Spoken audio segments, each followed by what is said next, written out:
Bonjour à tous. Alors aujourd'hui, je vais vous montrer comment faire une variante de la torche suédoise, torche ou chandelle suédoise, une variante qui est particulièrement intéressante si vous n'avez pas de quoi, notamment une hache ou un couteau de camp approprié, de quoi fendre une bûche en quatre afin d'exécuter celle-ci.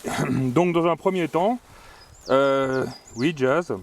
J'ai trouvé un arbre mort debout. Alors, de préférence, comme vous pouvez le constater, il y a de la neige, c'est un peu humide. Trouver des branches mortes en hauteur ou un arbre mort debout qui sera plus sec.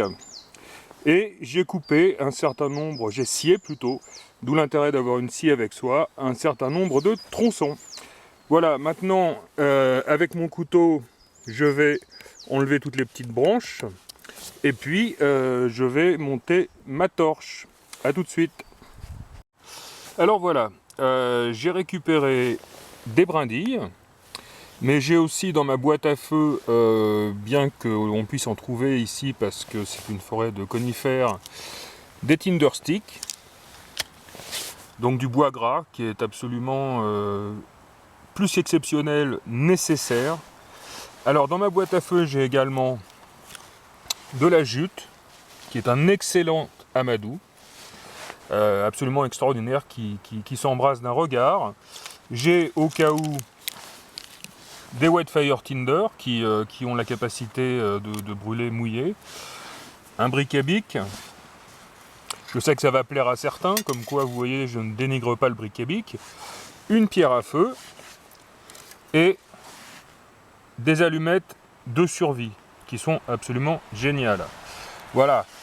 Étant donné qu'à l'altitude où je suis, il n'y a pas de boulot, j'ai amené là dans ma petite pochette feu, j'ai amené quelques écorces de bouleau pour pouvoir optimiser l'allumage de la torche.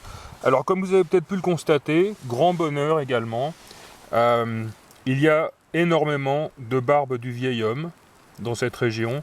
Et ça aussi, ça fait un excellent amadou. Voilà, donc maintenant je vais monter la torche. Et je vous dis à tout de suite. Donc voilà, ça y est, ma torche est montée. Alors comme vous pouvez le constater, je l'ai liée avec du fil de fer. J'ai toujours une bobine de fil de fer sur moi. Ça peut servir à un nombre incalculable de choses. C'est la GI bobine de fil de fer, voilà, très utile. Mais sachez que si vous liez les éléments de la torche avec de la fibre naturelle, il faudra faire commencer le foyer au-dessus de cette dernière.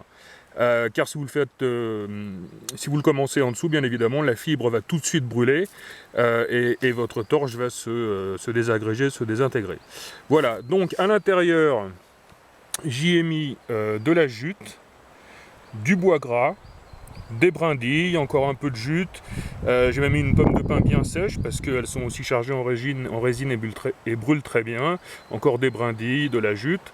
Alors je pense qu'uniquement avec du bois gras, des tinder sticks, on aurait pu faire démarrer cette torche.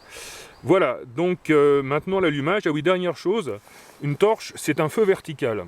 Donc les mêmes règles s'appliquent, c'est-à-dire, bien évidemment bois sec, etc., mais également oxygène. Donc faire très attention lorsqu'on fait une torche à laisser suffisamment d'oxygène pour que le feu puisse prendre. Et dernière chose, les écorces en règle générale sont, surtout par temps humide, de vraies éponges. Donc j'ai pris soin d'enlever les écorces au moins à l'intérieur. Et s'il s'avère que votre bois n'est pas trop sec, ou plutôt très mouillé, vous pouvez toujours bâtonner et enlever une petite partie de l'extérieur du bois pour qu'à l'intérieur, la combustion se fasse rapidement. Vous pouvez même également, chose que j'ai fait, faire des petits hérissons à l'intérieur qui vont aider la combustion des différentes parties de la torche. Voilà, et bien écoutez, je l'allume et je vous reprends. Et bien voilà, ça y est, la chandelle est terminée, allumée. Je suis en train de me faire une petite infusion d'aiguilles de pin. Donc encore une fois, une chandelle très intéressante en ce sens qu'elle est facile à réaliser. Et surtout qu'elle est réalisable si on n'a pas sur soi de quoi fendre une bûche. Voilà, bah, j'espère que ça vous aura plu et à très bientôt.